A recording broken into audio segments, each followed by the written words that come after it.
about 20%. So some Palestinians can only find jobs building Israeli settlements. They're so ashamed to work here that they asked us not to show their faces. The settlers now number about 280,000, and as they keep moving in, their population keeps growing, about 5% every year. But the 2.5 million Arabs have their strategy too. They're growing bigger families. Demographers predict that within 10 years, Arabs will outnumber Jews in Israel, the West Bank, and Gaza. Without a separate Palestinian state, the Israelis would have three options, none of them good. They could try ethnic cleansing, drive the Palestinians out of the West Bank. They could give the Palestinians the vote. That would be the democratic option, but it would mean the end of the Jewish state.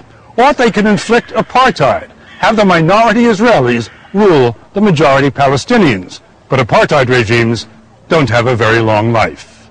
Unfortunately, and I have to say to you that apartheid is already in place. Apartheid is already in place. Absolutely. Apartheid? Israel is building what it calls a security wall between the West Bank and Israel. The Palestinians are furious because it appropriates 8% of the West Bank. Not only that, it weaves its way through Palestinian farms, separating farmers from their land. They have to wait at gates for soldiers to let them in. Settlers get a lot more water than Palestinians, which is why settlements are green and Arab areas are not.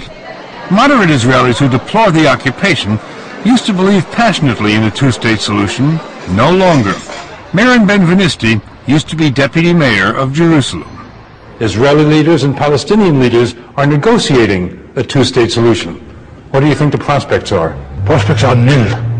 The geopolitical condition that we created in 1967 is irreversible.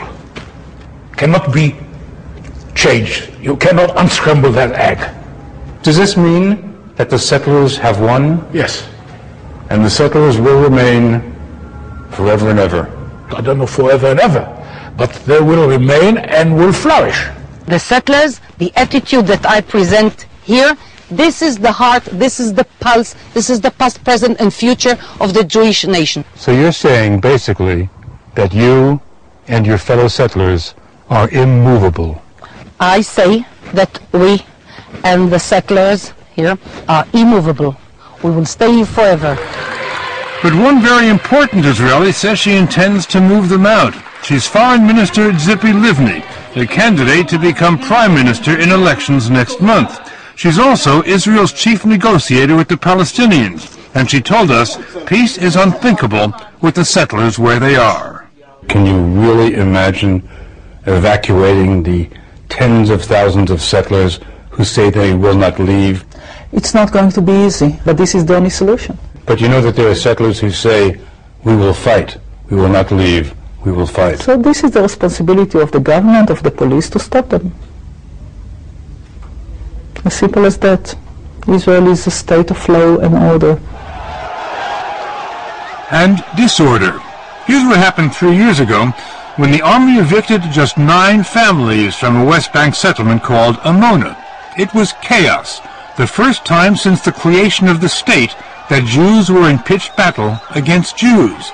To Israelis of all stripes, it was not a pretty picture, and it made the government loath to try again. Officials fear that more battles to empty settlements could rip Israel apart.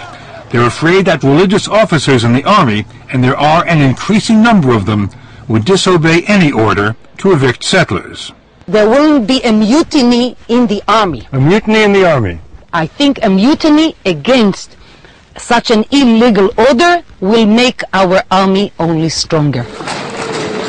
The army is evicting Arabs from their homes in East Jerusalem, which Palestinians hoped to make their capital. Outraged, Arabs tried to save their homes, but the Israelis had the guns. Israel demolished more than 100 Arab homes in the past year, ruling they'd been illegally built. Arabs say this is just another tactic to drive them out. But officials say they also knocked down unauthorized Jewish buildings on the West Bank. They're put up by youngsters, the next generation's campaign to populate the land. Daniela Weiss told us they will not be stopped. The army tore this down this morning. Yes. And now you're rebuilding it. Yes, and we will have the upper hand. But the army will tear it down again. So we will rebuild it. The experience shows that the world belongs to those who are stubborn, and we are very stubborn. Stubborn, she says, because they were ordered to populate this land by no less an authority than God. This is the mission of our generation. The most important point is this: to hold strong to the soil of the Holy Land.